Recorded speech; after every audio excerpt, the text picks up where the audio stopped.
Also, along with the technological advancements, we also need some advanced algorithms or scientific knowledge which we can apply on the data to extract information, right? So at the core of this scientific knowledge, we have some linear algebra and statistical models and probabilistical models which we use to process the data, right? And on the basis of these models or mathematical knowledge, we also formed some complex algorithms which you can see here in the outer layer, such as k-means clustering, some classification algorithms, principal component analysis, and we use these algorithms to extract knowledge from the data.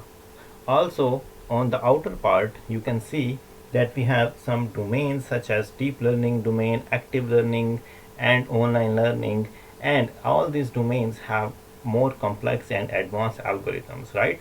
So we use these algorithms in the find of scientific knowledge. We apply this information on the data to extract information.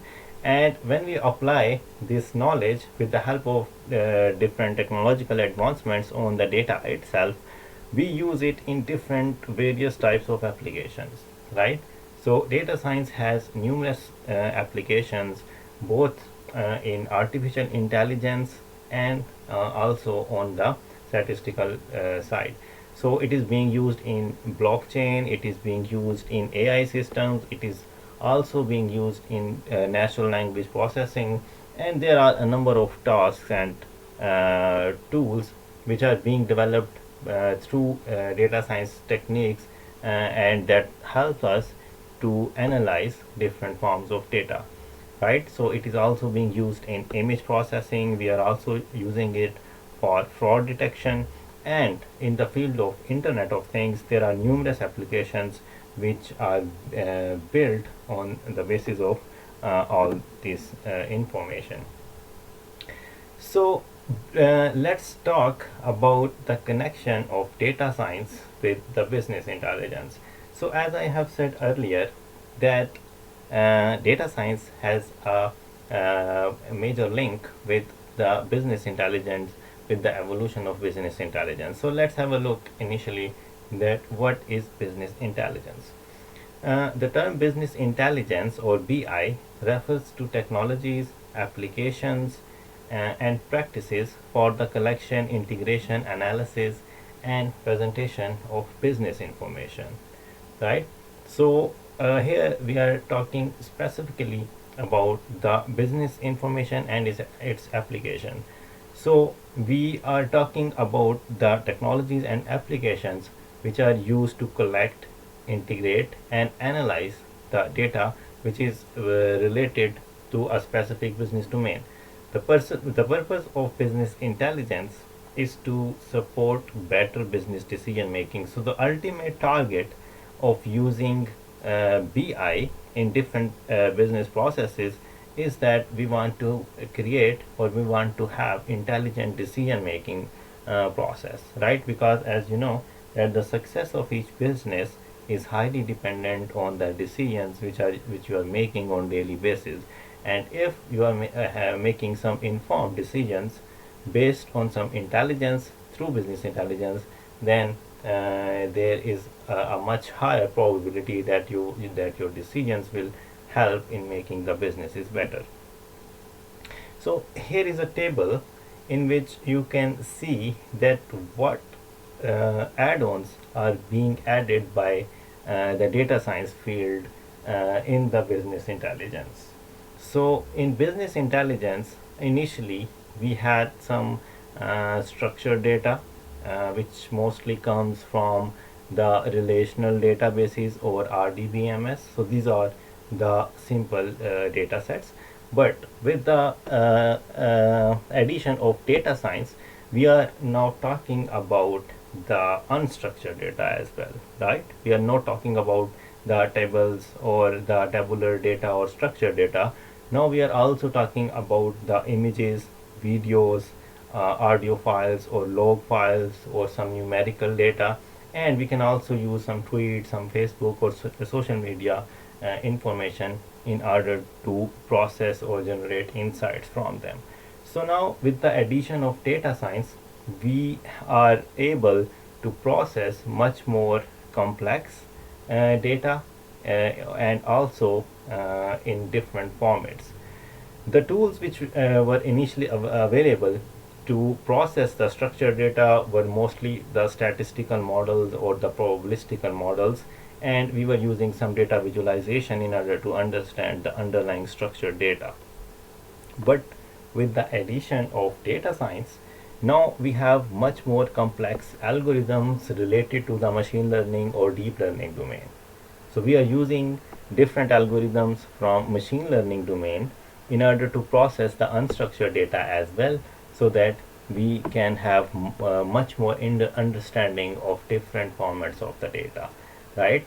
So initially the goal was to make decision making, but now with the help of machine learning we are able to provide business value through advanced functionalities. So here in this figure you can see the basic building blocks or the major components of a data science pipeline, I can say, right? So we have some increase in the data now because we are now in the big data domain. I will come to the big data domain shortly. So now we have increase in the data, and we are not talking about only about the structured data, we are also talking about the unstructured data here, right? So we are talking about the relational databases, we are also talking about different formats of images, videos, textual, numerical data, and the target is basically to process this different kind of data. Now we, in order to process this large amount of data which is also in different formats, we need to have some kind of frameworks or advanced applications, right? Because as I have said earlier, that we need some cloud computing platforms, or we need some clustered, so that we can handle this large amount of data, or we can execute complex algorithms. So the frameworks such as Hadoop and Spark, they basically enable us to handle the large amount of data, and we can execute our algorithms on the data, the large amount of data. And then once we have these capabilities of hardware resources in terms of memory and the processing, we can apply different data science algorithms, which are mainly consists of machine learning and deep learning algorithms. So we apply these algorithms in order to generate different scientific knowledge or analytics or insights from the data, right? So we use, or we will be discussing all these parts and all these components in detail throughout this course. Now let's have a look at the big data. What term, why we are using this term big data, what does it contains, and then we will see that what advantages we are having from big data and what are different challenges from we are having from big data. So if we define simply the term big data, we can say that big data is a term used for a collection of data sets so large and complex that it becomes difficult to process using on-hand database management tools or traditional data processing applications.